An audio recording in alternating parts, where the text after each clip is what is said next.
Labour believes that EU nationals and 16-year-olds should have the right to vote in UK elections and referendums for several reasons. First, Labour wants to celebrate the contribution that EU migrants make to the UK society and economy, and to recognise their stake in the future of the country. Labour thinks that EU nationals who live permanently in the UK and pay taxes should have a say in how the country is governed, especially after Brexit. Labour also wants to strengthen the UK's relationship with the EU and its member states, and to show respect for their citizens who have chosen to make the UK their home. Second, Labour wants to empower young people and encourage them to participate in democracy.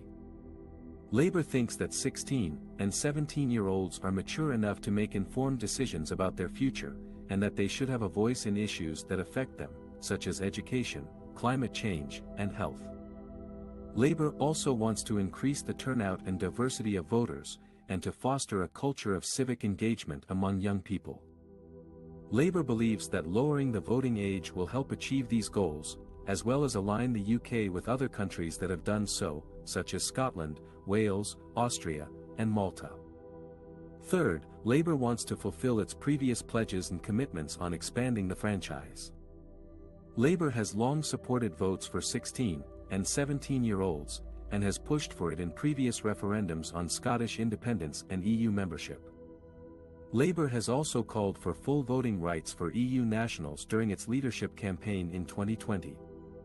Labour thinks that these proposals are consistent with its values of democracy, equality, and solidarity, and that they will help create a more inclusive and progressive society.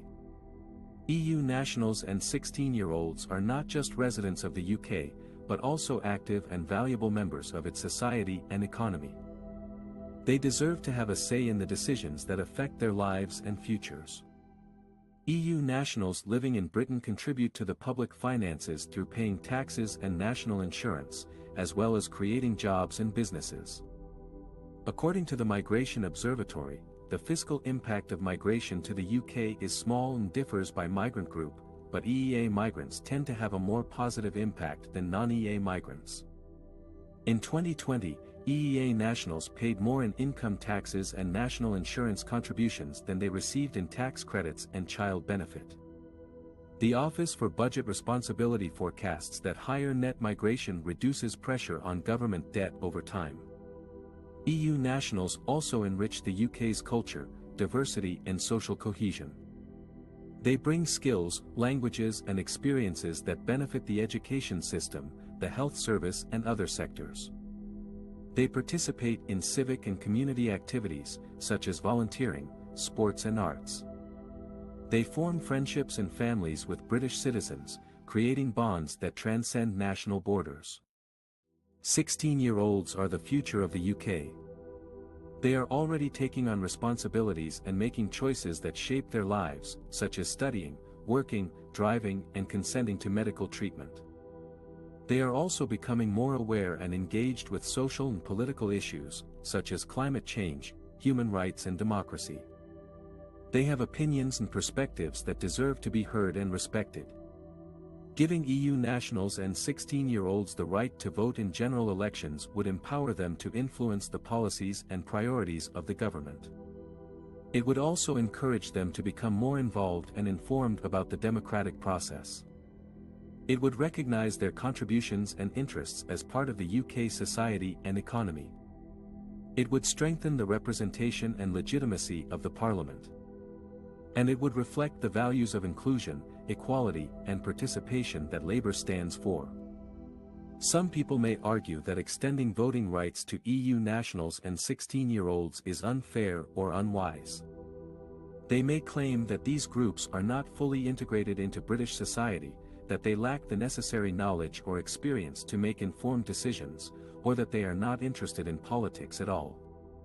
However, these arguments are based on stereotypes and misconceptions, and do not reflect the reality of the diverse and engaged communities that live in the UK. First of all, EU nationals who reside in the UK are not foreigners or outsiders. They are our neighbours, friends, colleagues, and family members. They contribute to our economy, culture, and public services. They pay taxes, follow the laws, and respect the values of this country. They have a stake in the future of the UK, and they deserve a say in how it is shaped. Denying them the right to vote is a form of discrimination and exclusion, which goes against the principles of democracy and human rights.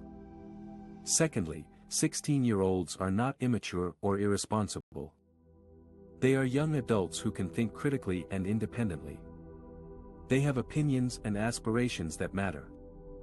They face challenges and opportunities that affect their lives and prospects.